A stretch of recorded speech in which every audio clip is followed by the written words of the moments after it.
today, and I didn't see anybody who won the $1 million prize. Oh, yes. Was that given out today? Well, let's see. We are going to give it out tonight, in fact. So let's... Should we go ahead and do it? Yeah. Okay, let's do it. Good timing. All right. Judy Kimura.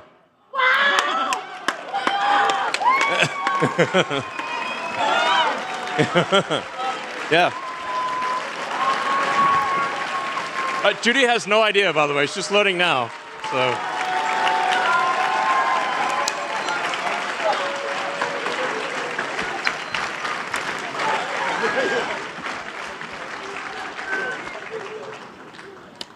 Well, I think Judy's on her way here.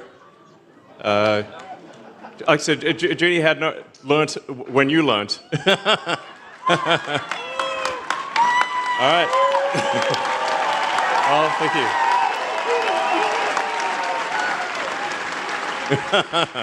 All right. Woo.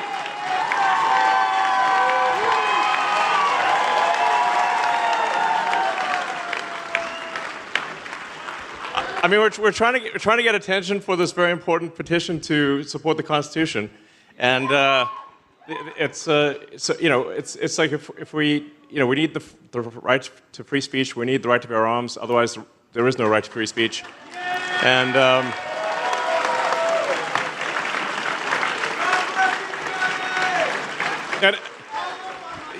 Yeah, and it's people sort of wonder why what's up with the $1 million prizes? I'm like, well, we needed to get the legacy media to talk about it, and I just knew that they would be like complaining like hell about it. That like for sure complaining on every newspaper and every TV station are complaining like crazy, and that's like great. That's going to get the word out. Most welcome. Yes. Hi, Caden and Kaylee. Hi. All right. So yeah, so we're going to be giving out $1 million every day through November 5th, and all you have to do is sign the petition in support of the First and Second Amendment. That's it. You don't even have to vote. It would be nice if you voted, but you don't have to. And that to support basically sign something you already believe in, and you get a chance to win $1 million every day from now through the election. Yeah. Hello, Mr. Musk. It's an honor to meet you. So my question is this, and I ask this as a first-time voter. As we know, Trump did not and has not accepted the results of the 2020 election, one which has been called the most secure in the nation's history by the former president's own Department of Homeland Security. Similarly, I saw the violent disruption of the electoral vote count on the news during January 6th. And I ask this as a first-time voter who wants to discern the truth. Sure. What would you say to comfort the concerns of young voters like me who are worried that voting for a second Trump presidency will lead to Democratic backsliding? Well, I think that's a fair question, honestly. I think it is a fair question. I mean, the thing is that, yeah, like I want to frame this correctly, and obviously anything I say, the legacy media is going to take a soundbite out of what I say and misconstrue what I'm saying, which is something they've done with President Trump many times. It is very important, if you've heard something bad about President Trump, listen to his whole speech. That's actually very important, And, on January 6th, I mean, his statements on that day, he told people to back down. I mean, he said, do not do violence. And then people were like saying, well, that's actually some sort of dog whistle about doing violence. I'm like, what are you supposed to say? He did actually tell people to not be violent. He recommended that the National Guard be deployed. Nancy Pelosi said no.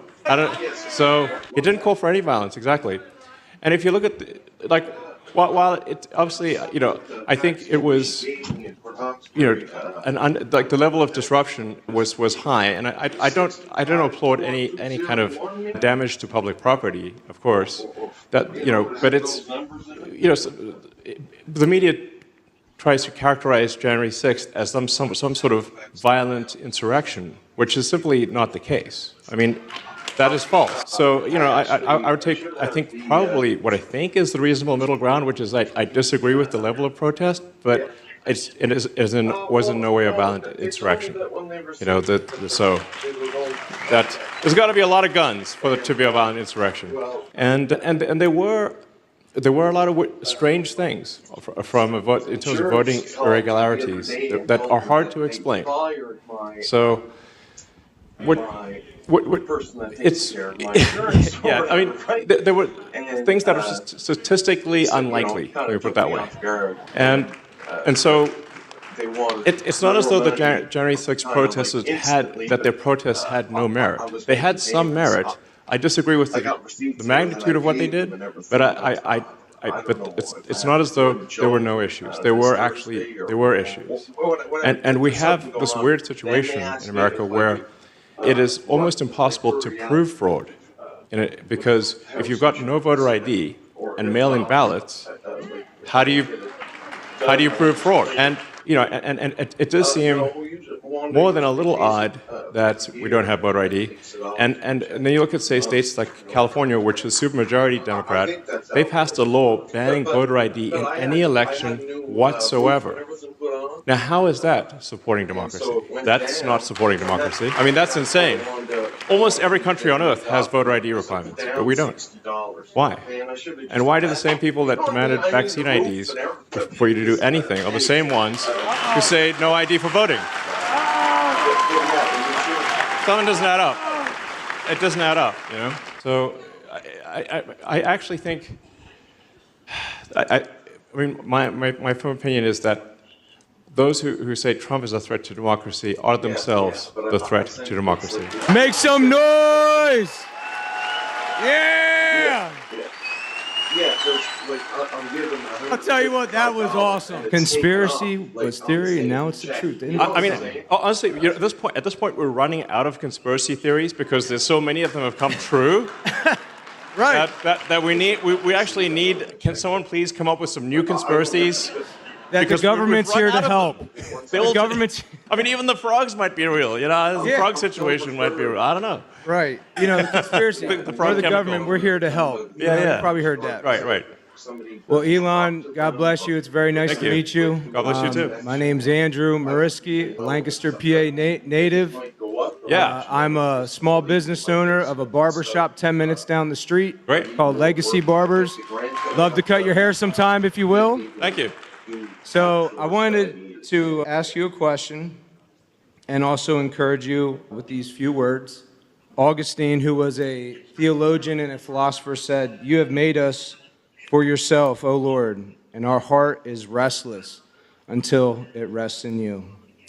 And 2 Chronicles 7, verse 14 says, "If my people who are called by my name should humble themselves and pray and seek my face and turn from their wicked ways, then I will hear from heaven and I will forgive their sin and heal their land."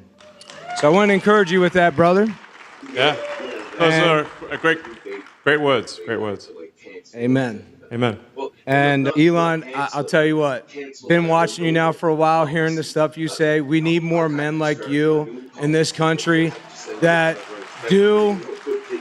are not afraid to stand up to the media legacy.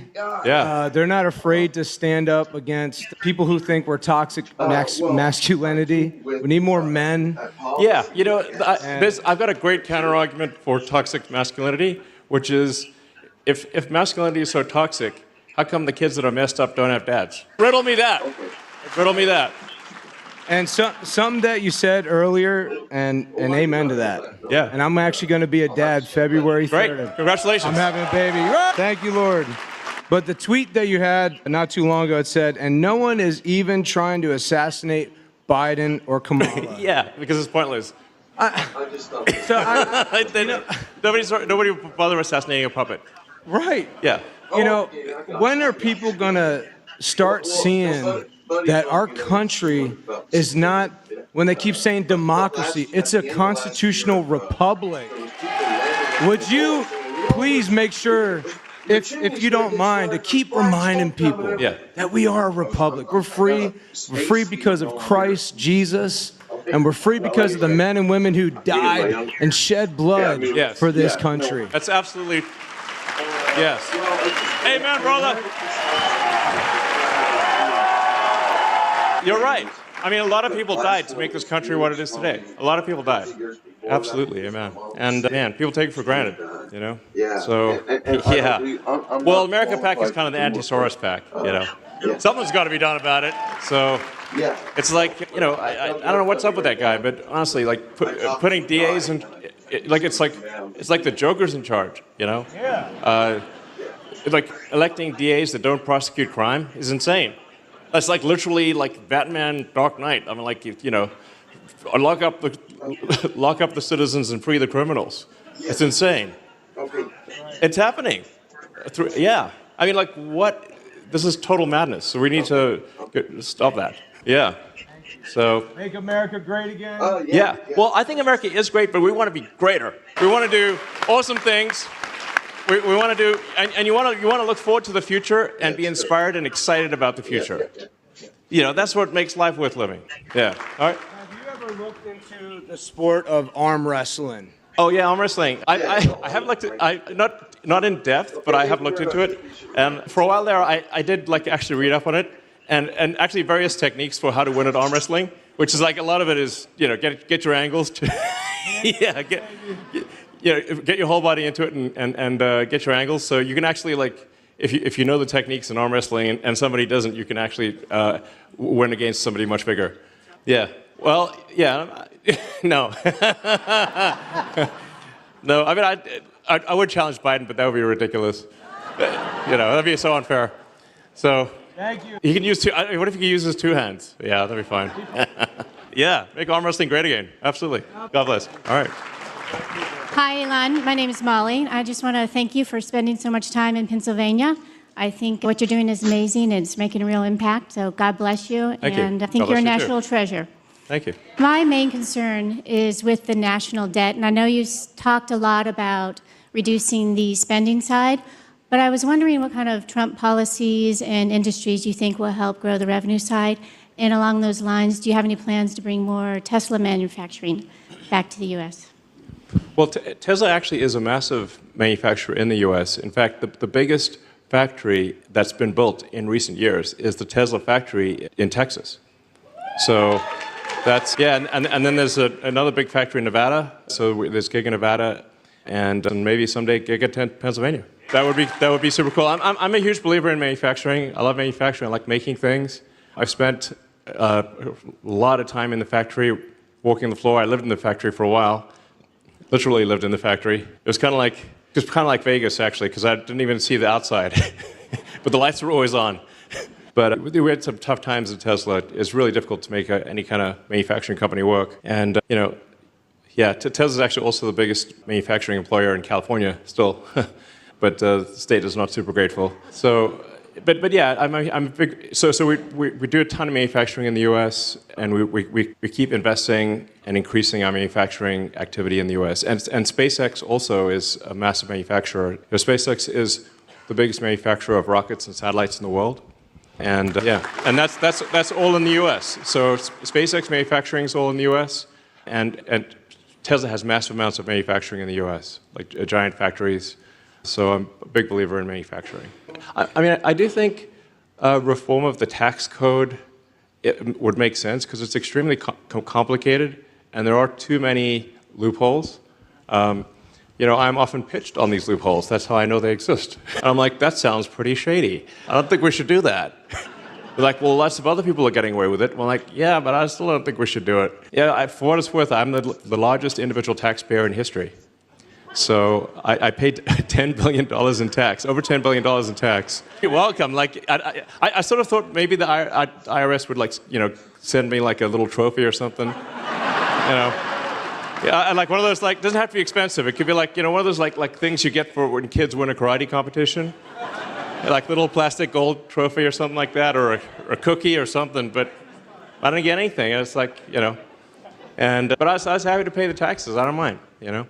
Yeah, it's a good week this week, yeah. Stock market's a wild sort of roller coaster.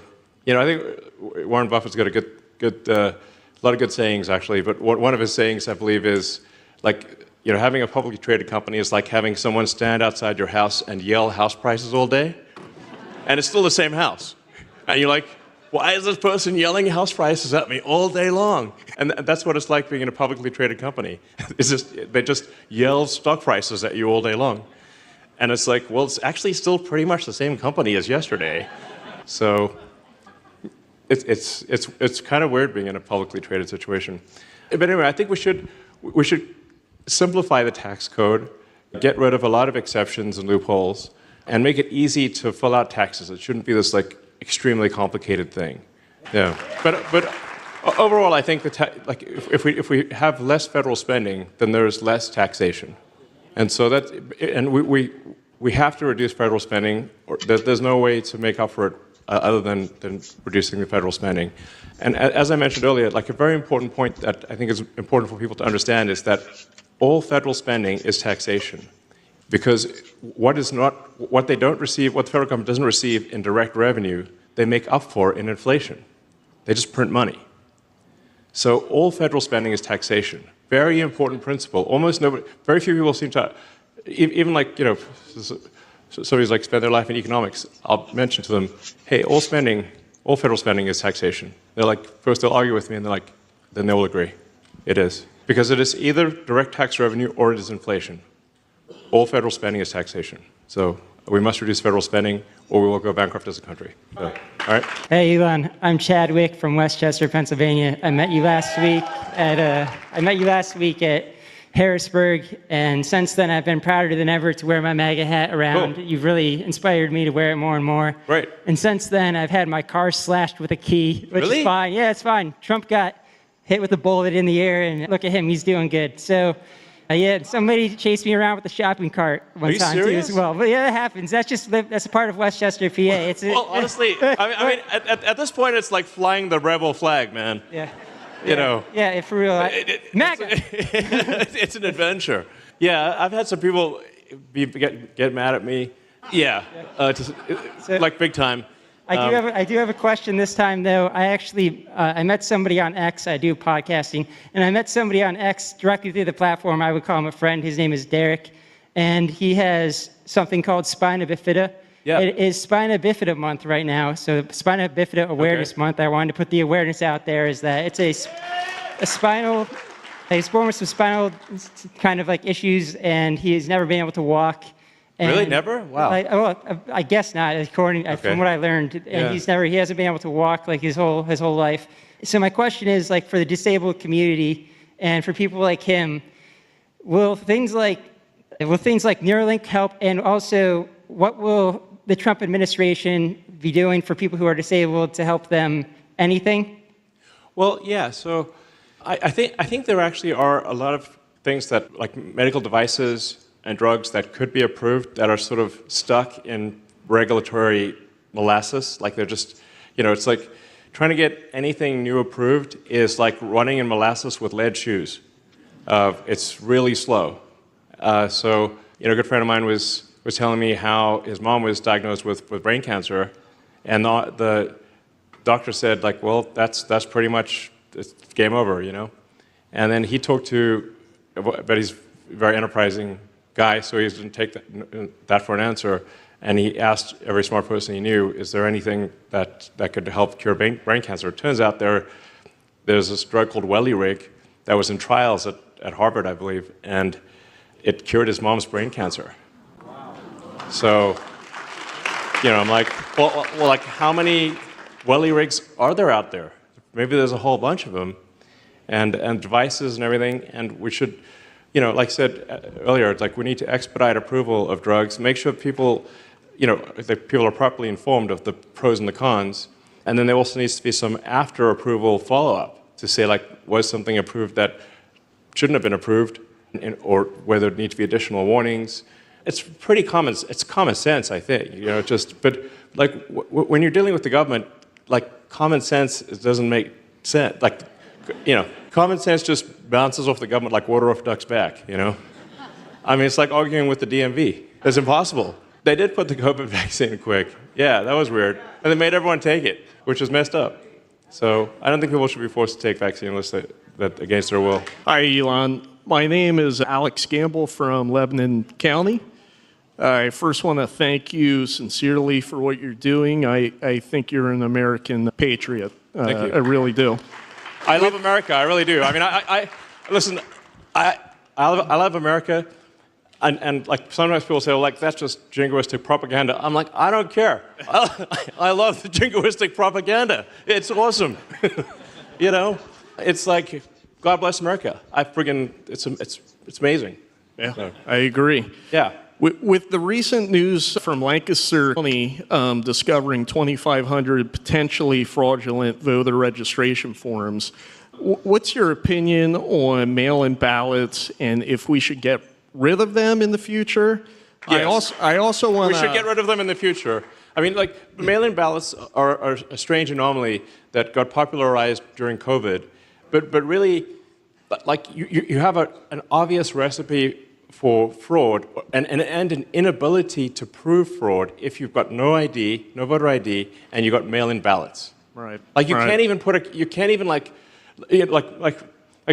many years ago, a friend of mine was telling me how his dad actually helped improve democracy in Mexico, and it was by organizing a whole bunch of citizens to just stand outside the polling stations or the voting stations with a counter, just to count the number of people that went in. Because obviously, if you have more votes than people, something's wrong. Yeah. And it turned out they had a lot more votes than people. They're like, oh, this is a little strange. So anyway, that actually helped fix the situation in Mexico big time. Yeah. But if you've got mail-in ballots, you can't count. You don't even know what's going on. I also wanted to ask you a favor. My son is named Elon. Really? We Okay. named him after you. Wow, thanks. He's 3. You're an inspiration, and I was hoping to get an autograph from you to give to him when he's older. Well, just to further. I can't say no to that. I mean, from one Elon to another, you know. Actually, you know, I was named after my American great-grandfather. I guess so. I'm like kind of the opposite of Obama. I'm from Africa, named after an American. So. But yeah, John Elon Haldeman was my great-grandfather, and I was named after his middle name. So I think he was like from Minnesota, I believe. So, yeah. Hey, Elon. Yeah. My name is Jennifer Lucas. As you can tell, I do not have a Pennsylvania accent. But I do live here. I'm voting legally, I promise. Sure, I believe you. I'm from southern West Virginia. Okay. And honestly, I've had a lot of questions on my mind, from education to drug epidemic. It's hit really hard. But one thing that I would really like to ask you about right now is lobbyists. If I buy a vote, I go to jail. They buy votes on the voting floor in D.C., and that's okay. Right. That is affecting our voice as American citizens. So what can we do, lobbyists in D.C., so we can take our power back? America Pack? Yeah, I mean, you know, so I was actually part of making a movie called Thank You for Smoking. I don't know if anyone's seen that movie, but it's a movie about political corruption and about lobbyists and political corruption. It's worth watching Thank You for Smoking. And, you know, I'm actually the pilot in the movie in that plane. So it's a very small role. But that movie explores the corruption that exists in D.C. due to all the lobbying that takes place. And the legislation is primarily written by lobbyists, in fact. And then, you know, Congress basically rubber stamps what lobbyists write. I think we probably do need to take a look at what rules make sense. Because obviously the point of the elected legislators is to legislate in the interest of the people. Right. And so if there's legislation happening, which is often the case, that is not in the interest of the people, something's wrong. So, and you do get these like regulatory capture situations where the companies in an industry end up controlling the regulators and preventing new entrants from coming into a market, making it difficult, you know, for new companies to come in. Anyway, I wanted to make that movie for a reason, which is to highlight that there is a lot of corruption in DC, and I'd like to have less of it, at least. And it's tough. And, you know, this is also why I think the the big government machine is so against Trump because he's not beholden to all of these interests, you know. So he's not captured essentially. He's not a puppet. So the big government machine is very worried about electing someone who's not a puppet.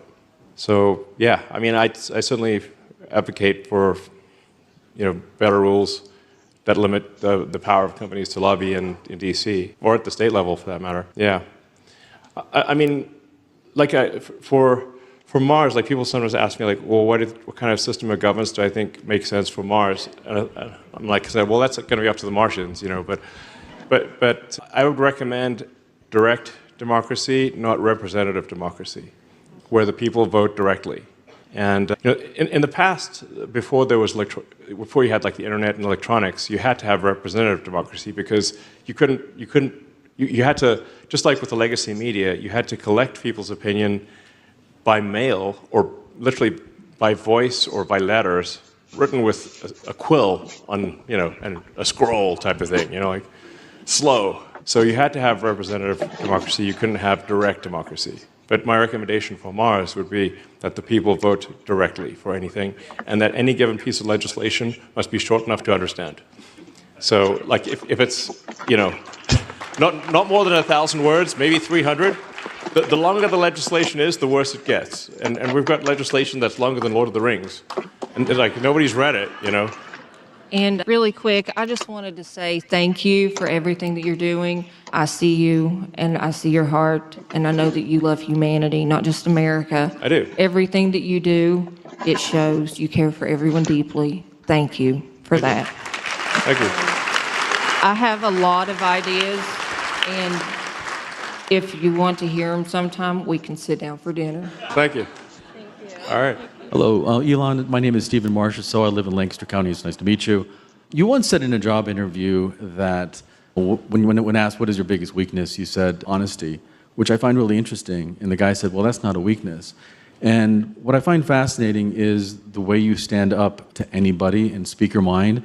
And my question is, there's a cost to telling the truth. There's a cost to being honest. Yes. And you're not afraid to pay that Well, price. hopefully it's not, like, fatal, Yeah, and I think that I'm wondering like where that came from in your life because you're an amazing inspiration with everything. Yeah, I can totally tell you. So, like, it's. I mean, first of all, like I think I aspire to be honest, but I'm also sometimes wrong. So obviously, can be right all the time. So, and I do believe in like, one should stand to be corrected, and. The reason I believe in sort of truth and honesty is because I'm trying to understand the universe. I'm trying to understand reality. We're trying to understand like what's the meaning of life. Like what are we here for? Like what's going on? And if you don't aspire to truth, if you're not like rigorous about truth and honesty, then you're obviously going to live in a deluded world. You won't understand the nature of reality. You won't understand. So I'm just curious, and I want to understand the nature of reality. So, and that's requires rigorous adherence to the truth. Also add, thank you. What I find fascinating too is like, for you to stand up and speak the truth about what you feel about Trump, there's so many celebrities that the other side has. And yeah, that's weird that there's so many celebrities, I'm like what are they, what's up with that? Yeah, exactly. You're the only guy with a serious amount of influence that's able to really stand up for Trump, and I really think that, and I know people that are like on the fence that are going to Trump because of you. So I think, great, you are making a massive difference in this election, like you single-handedly, and that's an amazing legacy amongst all the other things that you do. So thank you. Well, I'm trying my best to I'm trying to make as big a difference as possible, and yeah, I mean. I do think like we're at like I said, a fork in the road of destiny, where like it's not clear to me that there will be elections after this if Trump is not elected. So there's basically, in my opinion, there's massive voter importation to swing states that is happening right now. If you look at the actual numbers, as reported by the Democrat administration. there are triple-digit increases in the number of illegals in each swing state.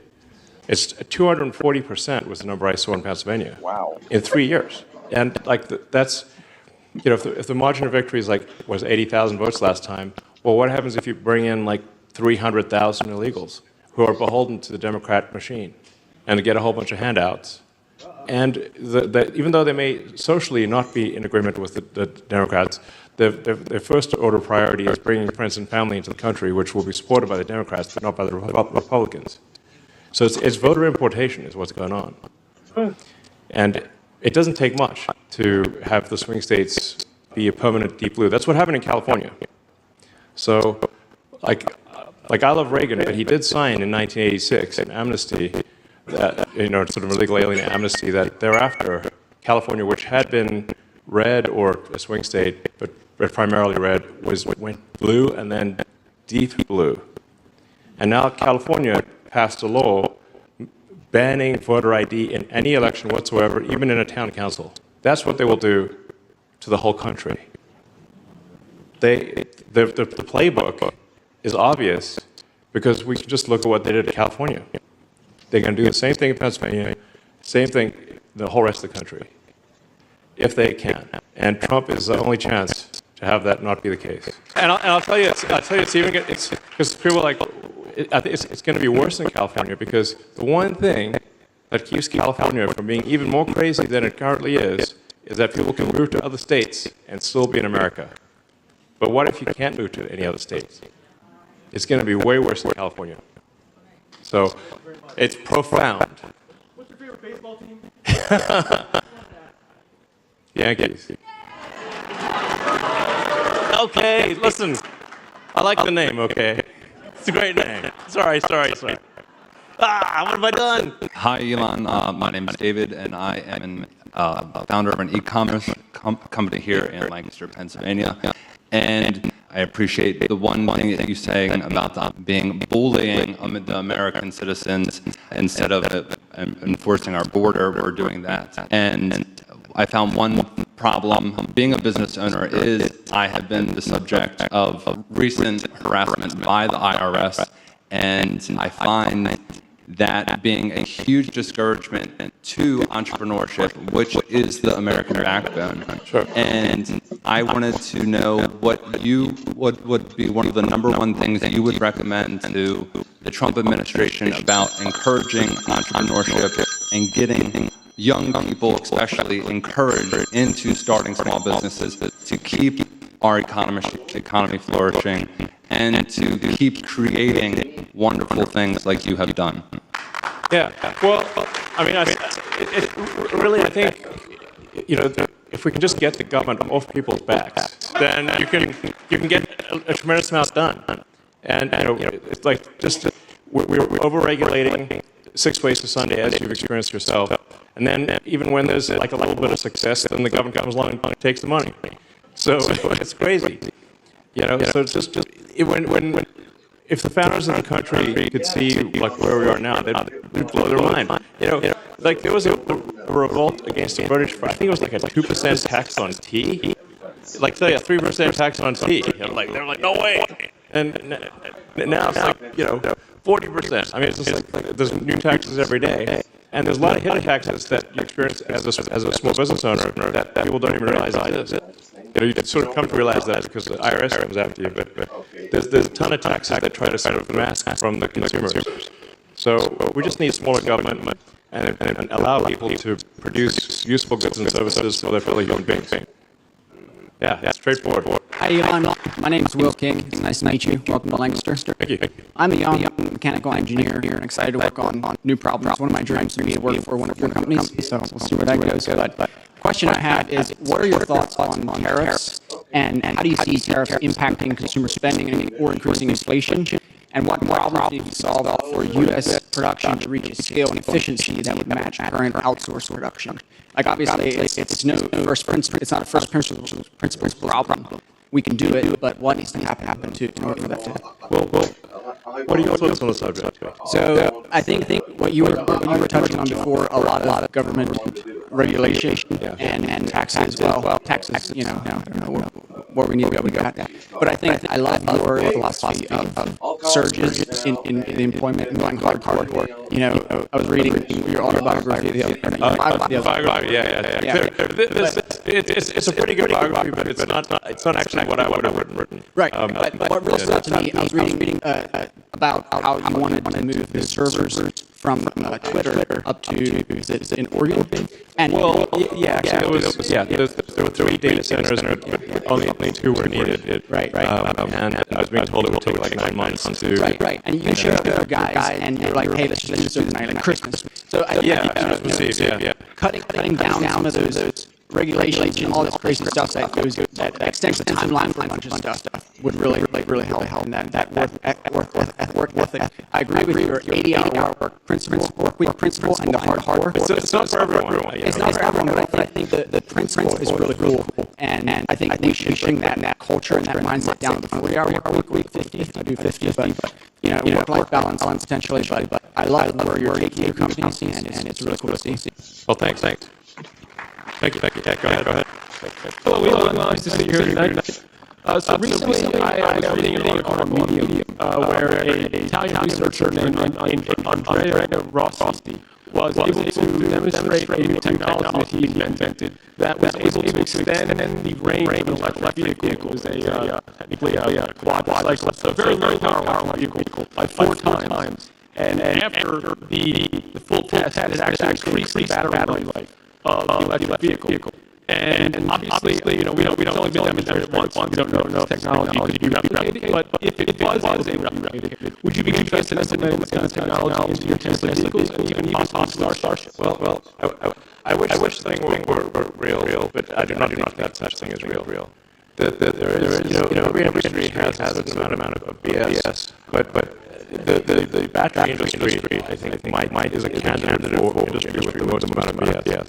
So it's just like electrochemistry is very, very difficult. In fact, one of the ways that I would test like the intelligence of an AI system, ask it battery electricity questions and rocket questions, and usually comes with reliable answers.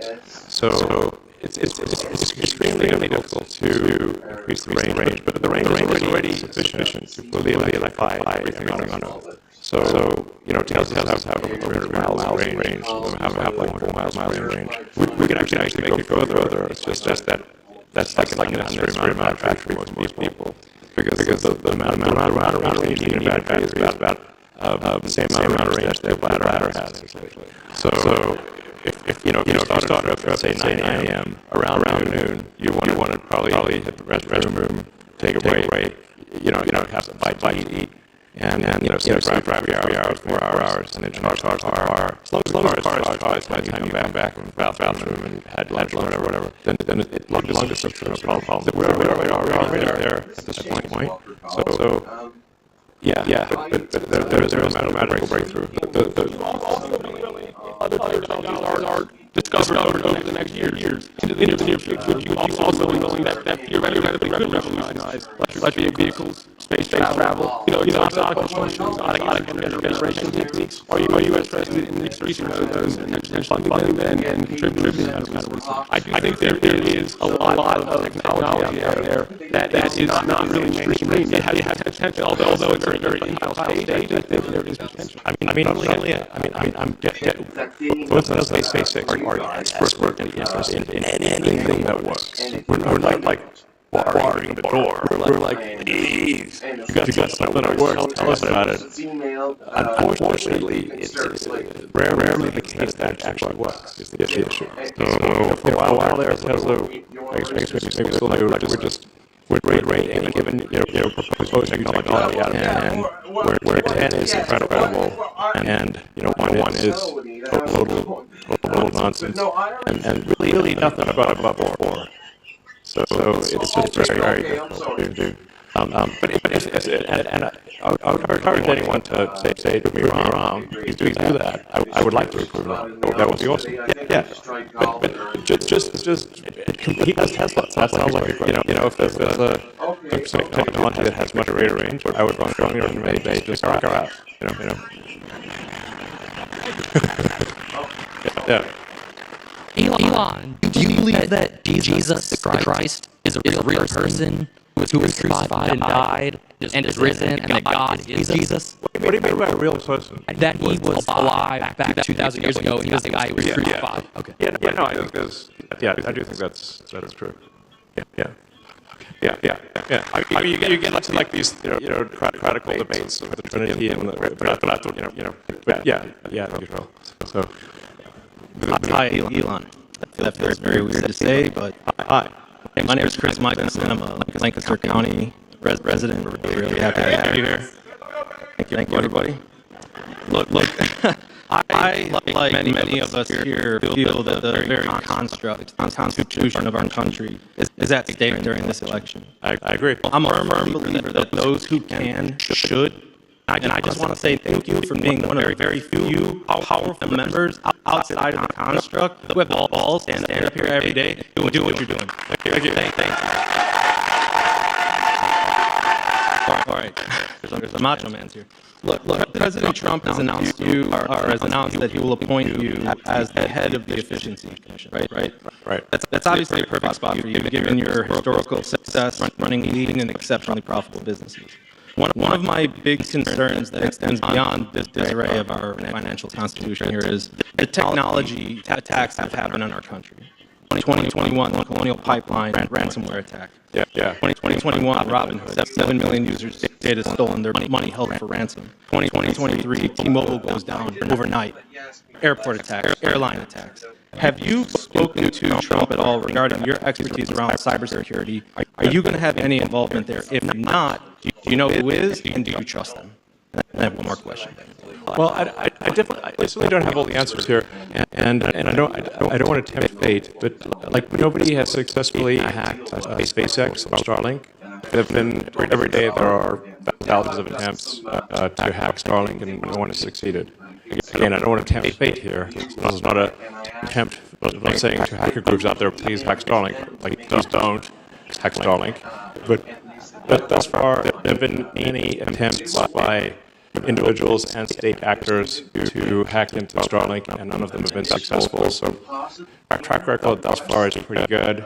No one has successfully hacked into. So far so good. I don't want to be complacent or anything. No one has hacked into the Tesla mothership, like the Tesla core database. Many people have tried to hack into the Tesla core database. Zero successes. I can certainly say, like, government computers are not super secure because it's the government, So it's like if you say, like, what is an easy thing to hack? I say, well, government computers are an easy thing to hack. So it's not good. No, I agree. That's why I'm like. As a hardcore technology guy, I'm saying we should not have voting machines. We should not have computers because they're too subject to being hacked. And it's like they're subject to being hacked by, and the people protecting these machines don't understand technology, and they could easily be bamboozled. So even with the best of intentions. But it's really hard to bamboozle paper ballots in person with ID, which is obviously how it should be. We've talked about baseball a couple of times tonight. My brother's handicapped. Ryan, I love you. I'm sorry that you couldn't be here tonight. He's a White Sox fan, and he just wants to know if you would consider buying them and turning them a reputable business. Thank you. But I'm a technology guy, so I'm just, I got to pick my battles here. So I just try to make technologies that people find useful. So. Thank you, Elon. Thank you. All right. My name is Vladimir. I'm an entrepreneur from Reading, Pennsylvania. I came all the way here to see you because I'm not sure if you're going to make it to Reading, Pennsylvania. I couldn't wait. Thank you so much for your contributions to the world. Thank you for Tesla, Neuralink, SpaceX, X. Everything that you're doing is incredible. And thank you for stepping up with your leadership to once again try to take our country back. Thank you. It's kind of your say. My question to you is regarding artificial intelligence, probably our greatest invention, hopefully not our last invention. Yeah. You were really you were really advocating for basically regulating the advances that we're making on artificial intelligence. How long do you think it would be before we actually reach AGI, or artificial general intelligence and artificial superintelligence? And are you still up for regulating this amazing invention that we've summoned here? Yes, I mean, I do think there should be some regulatory oversight for AI.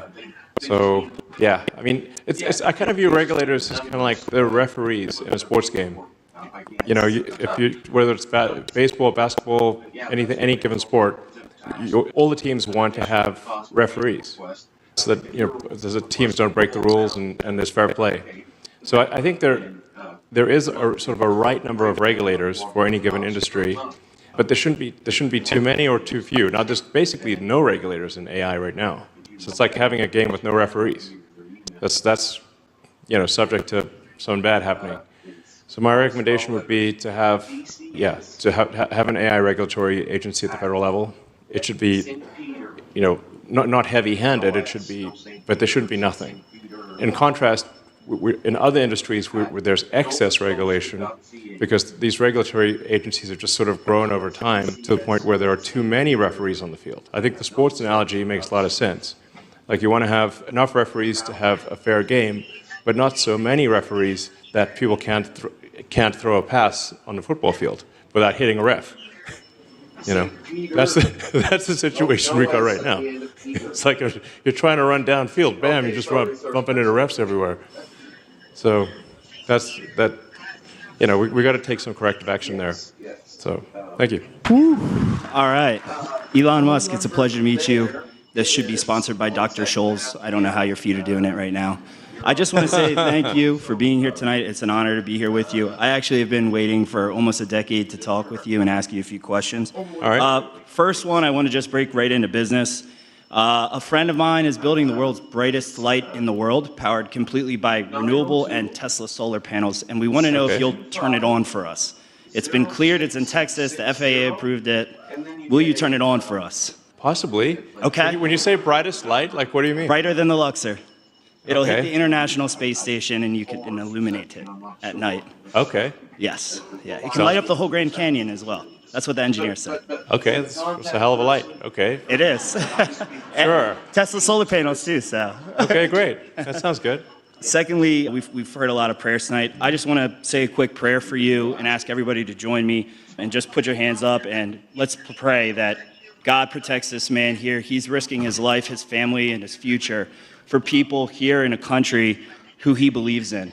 And we believe in you, Elon, and thank you. Thank you for everything you're doing, and we ask God that he protects you and keeps you safe in your journey in protecting us and our country. Thank you. Okay, so my real question is, you've done a ton of things. You've literally enabled mankind to live amongst the stars.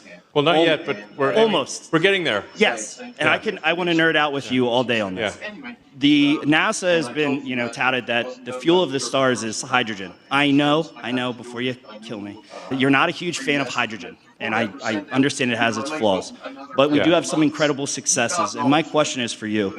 If I were able to help you and provide you with the right people and resources, would you be down to basically involve yourself with us and help save our planet? Well, I do have 17 jobs, and with the Department of Government Efficiency, 18. So I have to be cautious about taking on additional responsibility because it's just physically impossible. But I mean, the biggest source of energy by far is the sun. So nothing even comes close to the sun in terms of energy output. The sun converts over 4 million tons of mass to energy per second, and it's been doing that for a very long time, and will do that for many billions of years to come. So one of the ways you can think of the progress of any given civilization is on the Kardashev scale. And so just a simple way of thinking about it is you're Kardashev level 1 if you've harnessed all the power of a planet. You're 2 if you've harnessed all the power of a solar system. And you're 3 if you've harnessed the power of a galaxy. We're very far from 3, it's safe to say, but even from 1. So when you think in Kardashev terms, it becomes very obvious that the sun is overwhelmingly the source of energy, and everything else is tiny potatoes. Tiny, tiny, tiny potatoes. But hey, tiny potatoes are fine for now, but the sun is overwhelmingly the big potato, the humongous potato. So it's really harnessing the power of the sun that will lead us to the stars. Hi, Elon. Dave from Lancaster County. First, thank you so much for all the insight this evening. Thought thought-provoking conversation. 2 questions. One, with slightly more than 9 days until the election, what would you recommend as a 30-second pitch to convince somebody not to believe what they're seeing on CBS, NBC, and ABC? Oh, I've got a great solution for that, which is send them links to videos and information on the X platform. So if they say that, Trump loves Nazis, for example, actually, here's the whole speech where he categorically condemns Nazis. And yet the Democrats keep claiming that he loves Nazis, even though he specifically said he condemns them in the strongest possible terms. They still perpetuate the fine people hoax. It's pretty insane. So for any given thing that somebody says, well, Trump is this or that, just send them the actual speech. That's the antidote. Send them what he actually said. Thank you. And then the second part. X platform actually has that. So, that's the best way. Hey, Elon. John Scott, your old classmate from UPenn, says hi. Okay, cool. Thanks for a great earnings call on Wednesday. You're welcome. My name is Raphael Aziz. I'm a Coptic Orthodox Christian immigrant from Alexandria, Egypt. I have lived through religious persecution before, and I believe that the liberal and the woke movement is a religious persecution today. It is anti-Christian and quite honestly anti-religion. You have posted on X that unless there is more bravery to stand up for what is fair and right, Christianity will perish. Yeah. My question to you, Elon Musk, is very simple. Will you stand with the Coptic Christian community, our brothers and sisters, the Catholic and Christians, and the Protestant evangelicals against the liberal movement that is trying to destroy Christianity and religion in America? Yeah, I mean, I'm against the woke religion is fundamentally an extinctionist belief system. It's an extinctionist belief system, and I think we want to be expansionists. We want to expand to the stars. We want to grow as a civilization. We don't want to go extinct. And so, yeah, I absolutely support Coptic Christians and really anyone who's like expansionist, who believes in a future that is better than the past, that in a future where we grow. I massively support that. So, all right. Hi, Elon. I'm Jeremy, and I'm from Earth. More specifically, Bowmansville. Yep. But my question is... address 1 astronomical unit. Can you give some insight into your decision-making process and worldview? I mean, I have a lot of respect for what you've been able to accomplish so far, and you have a huge vision for what you want to accomplish yet.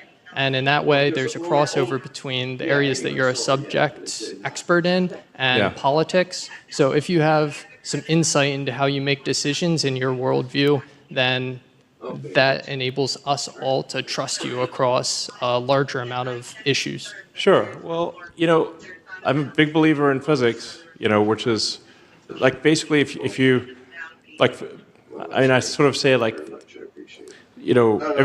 else is a recommendation pretty much, but physics is the law. Like if you break physics, the rocket will explode and the car will not work. So you have to adhere to physics in order to make cars that work, and to make rockets that work, in order to make space internet that works. Because if you're wrong, then reality is a very harsh judge. Reality is merciless.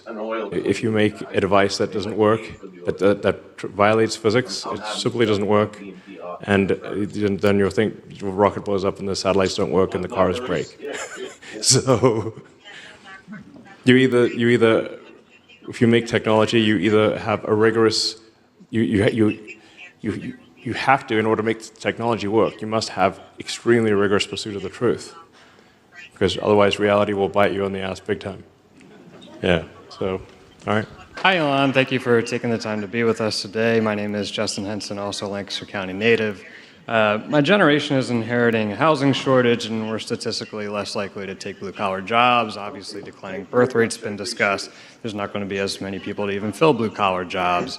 What do you think the solution is to the current housing crisis that we're having in this country in terms of pricing? It seems like my generation is getting priced out of homes, but also balancing the equity that people who currently own their homes have, and obviously not wanting to destroy that as well. What do you see there to be a solution to that problem? Well, I mean, the risk of being repetitive, I think regulation is strangling progress. I mean, there's so many regulations. You can't even modify your kitchen or add something to your house without getting a zillion permits. So if we reduce regulation, you reduce the cost of new houses. So yeah, I mean it's I know there's like many small business owners and builders in this audience and who are listening, and anyone who has tried to build things, whether it's build a house or do anything, build a business, you realize just how much of a government burden there is. It's massive. And there's a state burden as well as a federal burden, but we can at least do something about the federal burden, and then, that's at least we don't have to have like 400 and however many agencies there are. This is so crazy. More like I'd like to know if is there. I bet there's not a single member of Congress that can name 200 agencies. I'd be surprised. So, how many agencies do we need? 99? That sounds like a lot. That sounds plenty to cover the bases. How many bases do we need to cover anyway? 99 bases sounds like a lot. So, anyway, I think we could just get the government off people's backs would be a big improvement in quality of life and cost of housing and everything else. Yes. Elon, what's going on, big dog? Hey, how's it going? It's a pleasure to meet you. My name's Nathan. I'm from Colombia. Anyways, so I was going to ask, how does it feel to be the richest man in the world? And also, can I get a picture with you real quick? Well, we're on TV right now. So I think actually we're both live streaming right now. I think probably to millions of people actually. So yeah. So millions of people. I think millions of people will actually see us. We're now on screen for millions of people. In terms of how does it feel? I mean, it's kind of a strange thing because I guess like I'm still very much like a technologist who I just work a lot, and then my recreational activity is hanging out with friends and family and playing video games, which is, yeah, exactly. I play Diablo or other video games. So, it's like I don't have like any yachts or holiday homes or anything. So I guess if I was to maybe live a more hedonistic life and had like yachts and islands or something like that, then it would make more. I don't know. Maybe that would be more. I don't know. But that's not my idea of fun though, because I'm sitting. If I go and sit on the beach, then I'm like, this is boring. What am I supposed to do now? So I just like building things, and I like being productive and doing useful things and making cool products, and that's it pretty much. I mean, I'd also do like hanging out with friends and family and stuff, but I'm not like saying how can I sort of build a bigger yacht or anything like that. I don't have a boat or anything like that. So, of course, I still love it. Yeah, you're right. I do have boats. What are you talking for? Yes, there's a boat. SpaceX has these ships that are for the rocket lands on, So I guess technically I do own boats. Yeah. So I stand corrected. Thank you. Yeah. Maybe I should go sort of sailing around in one of them or something. Yeah. All right. Hi, Elon. My name is Bruce. I'm a voter here in Pennsylvania, and it is an honor to meet you. You've been a very strong inspiration for me and my family and all my friends, so God bless you for that. Thank you. I have a question right now about Latin America. Sure. You've obviously met President Nayib Bukele of El Salvador, who has done an incredible job. He really has. He's a very smart guy. Oh, absolutely. Absolutely. It's like we had a long conversation about many subjects. I think, he's a really sharp guy. Absolutely. So following on that, what would you advocate for in a second Trump administration to incentivize states like Mexico, Ecuador, and others into strengthening their policies on policing and economic opportunities to stem the tide of illegal migration to the U.S. southern border? Thank you. Yeah, well, I mean, if there's prosperity in those countries, then I think there would obviously be less of a forcing function for illegal migration. It's pretty tough, and there's some lessons to be learned there. Like when Chavez came to power in Venezuela, one of the first things he did was take the guns away from people. So he basically banned private gun ownership under the guise of safety. And then Maduro, when he had the election recently, he lost by a landslide and just ignored the election. And then people protested and they got shot. They couldn't defend themselves. That's why you need the Second Amendment. It's a critical thing. So I think it's worth looking at U.S. policies and saying, which of these policies are actually helping other countries? And, we send a lot of money to various countries, but I'm like, does it do any good? I don't know. I think we should just do a thorough review of like, do our actions actually help these countries, and why are we sending them our money again? and do the American people, like, if we're sending people's tax money to other countries, does it actually make sense? Like, is it doing good? Can it be defended to the American public or not? And if it can't, then I think we should probably stop sending money or send less, and then we should, like, if we are, we should try not to interfere with other countries' activities, I think, generally. But yeah. We're just, it's like, we tend to get in other countries' business a bit too much, I think. So I'm more of a fan of the sort of Monroe Doctrine of, like, let other countries do their thing, and we'll just be, we'll be cool here, Yeah. So. Hey, Liam, my name is Cole, and this is my friend Jace from PA. Hi. We are both 11, and our question is, what impact will happen to SpaceX, Tesla, Starlink, and X if Kamala goes back into office? Well, they're probably going to come for me big time. I mean, I might be public enemy number 2 or 3, something like that, from their standpoint. Pretty high on the list. So, yeah, I think it's going to be rough. Yeah. I don't know. I mean, man, I think we just got to make sure Trump wins. So, one way or another, it's just got to happen. It's essential. Like I said, I really think, I've not been politically active before, so it's not like, I don't want to be in politics. I like to be in technology and, like, build products, and manufacture things. So it's just that I really feel like this time we're at a crossroads that was probably irreversible if Trump doesn't win. So, so to people out there, I'd say, wear the MAGA hat and put the Trump fans signs on the lawn, and even if people give you a hard time, just keep at it. All right. Yeah. Hey, Elon. My name's Alex Gann from York, Pennsylvania, across the river. And all right, I wanted to just shout out and thank the Tesla FSD team. Many don't realize that for people ages 5 to 29, the #1 cause of death is car accidents. Yeah. And yet today, my Tesla drove me for 4 hours out to a Tesla shop out in Devon, Pennsylvania. I didn't touch the wheel once.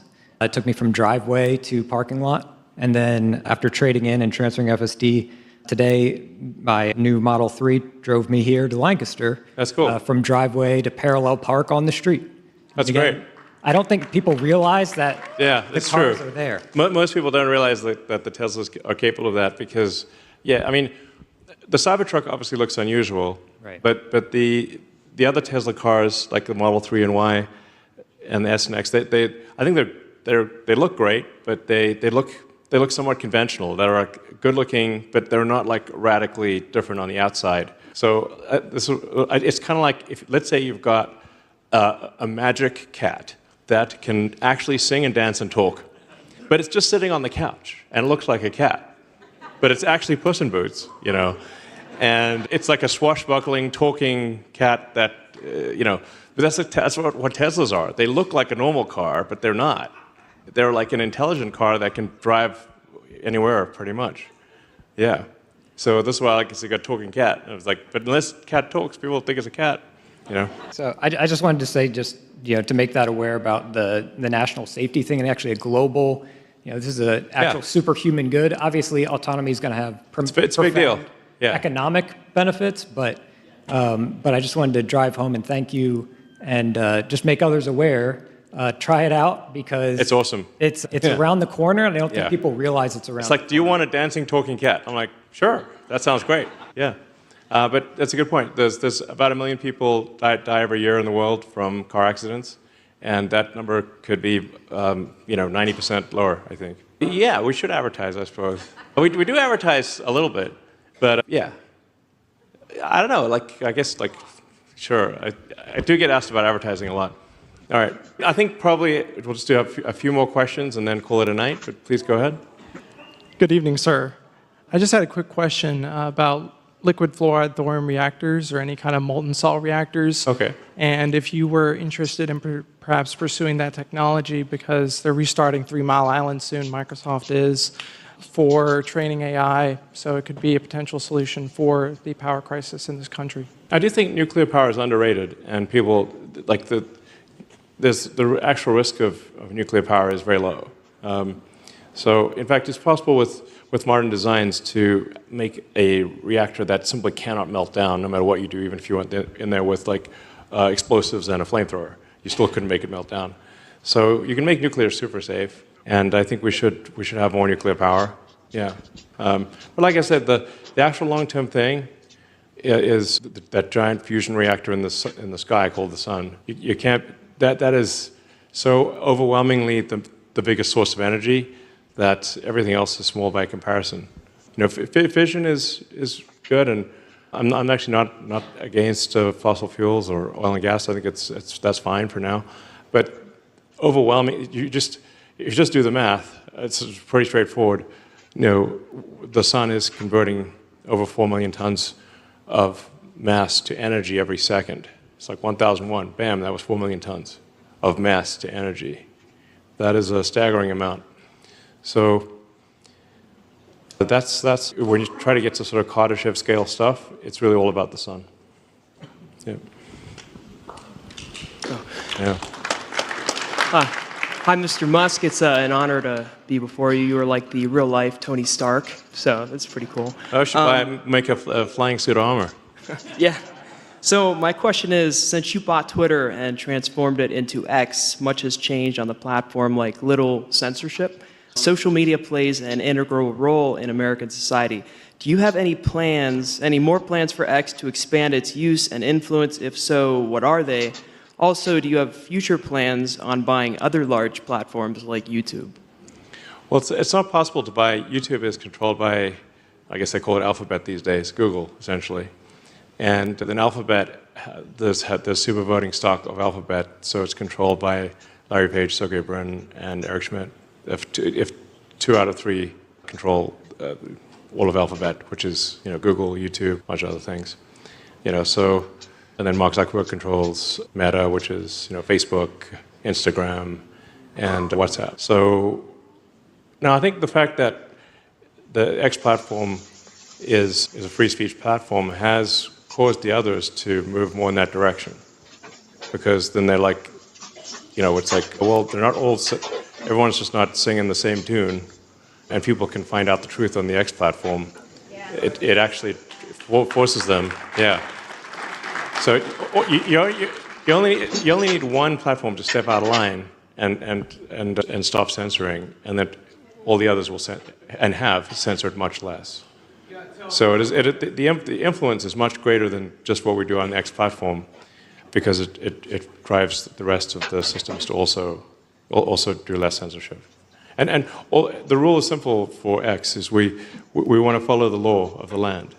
And if the people want different laws, they should pass different laws. But otherwise, we will not put our thumb on the scale. We will simply obey the will of the people. So, all right, let's do a couple more questions and then call it a night. Good evening, Elon. My name is Claire Malfaro. I'm a mental health professional in Berks County, which is a neighboring county. I do live here in Lancaster.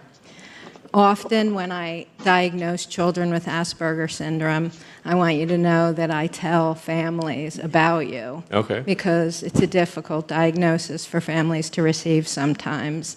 And when they recognize that there are successful individuals who are diagnosed, it gives them hope. I'm curious to know if you're willing and if you are currently speaking in advocacy for neurodivergent people, because if you look at the statistics in the United States, unemployment and underemployment, even in gifted individuals who are college graduates, is very significant with people with Asperger's syndrome. Well, I'd like to be helpful.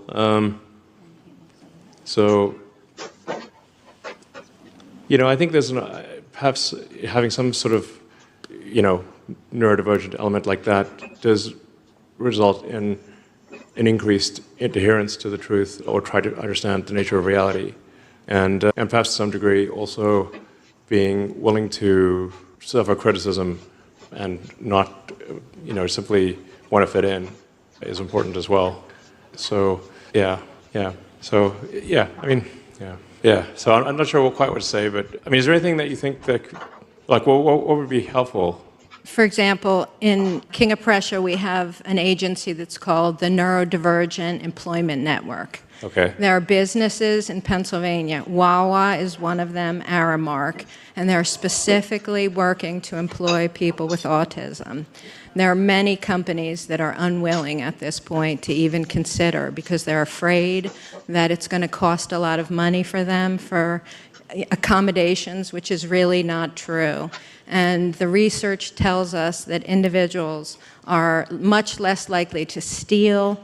They're very conscientious about their work, but there's ignorance. And as a result of that ignorance, and part of the reason, not just you, but other individuals who have successful lives who are able to say to these families, like, your children will grow up and have successful lives as we're able to better implement change and relieve some of the ignorance in this society.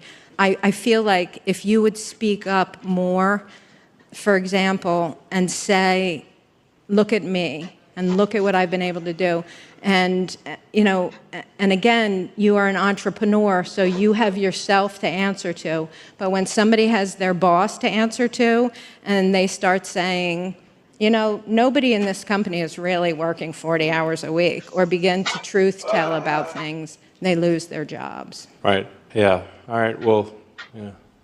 Not quite sure what to say. I do think that as we create robots, like the Optimus robot, this will help a lot of people who are, because they will have a friend that will be there, that is infinitely patient. And I have a son who's got a much more severe case of whatever I have. It's tough sledding, So it's hard to make friends, hard for him to make friends, and he doesn't quite know what to do, So, yeah, probably do. I mean, I don't get something, something, but so like I certainly see, a case in my older boys where it's like quite a serious situation.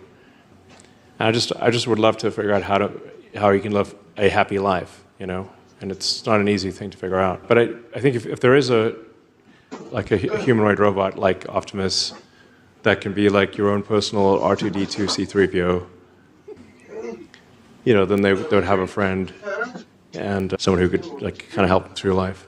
I think that would be a good thing. All right, so I'll call this the last question, but so thank you.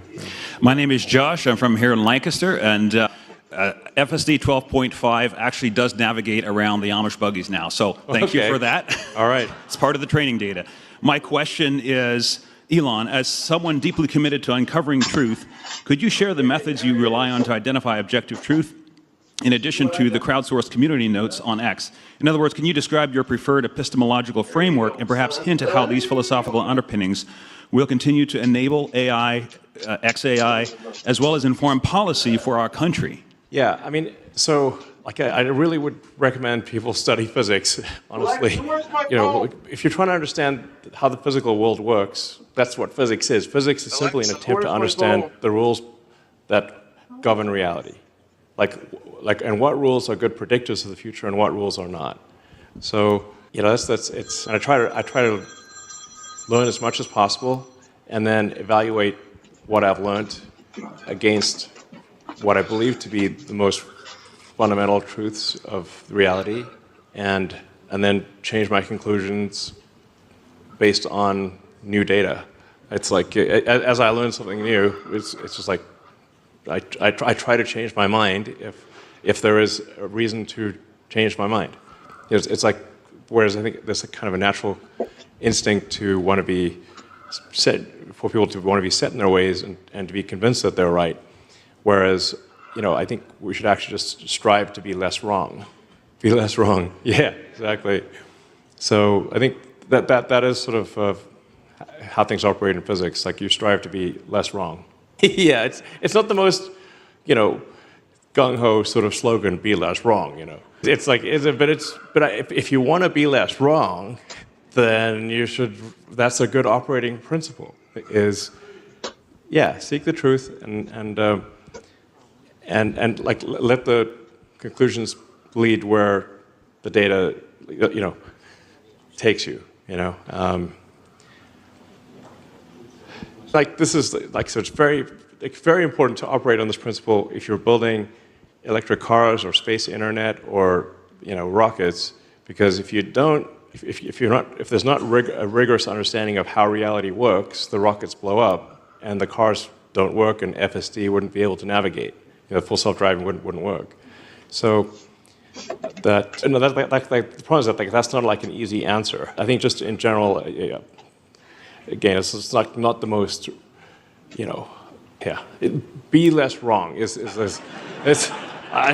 not like this kind of, it doesn't quite roll off the tongue quite. It's not like, but if you want to be less wrong, you should aspire to be less wrong. It's like, anyway. So thank you everyone for coming, and vote for Trump.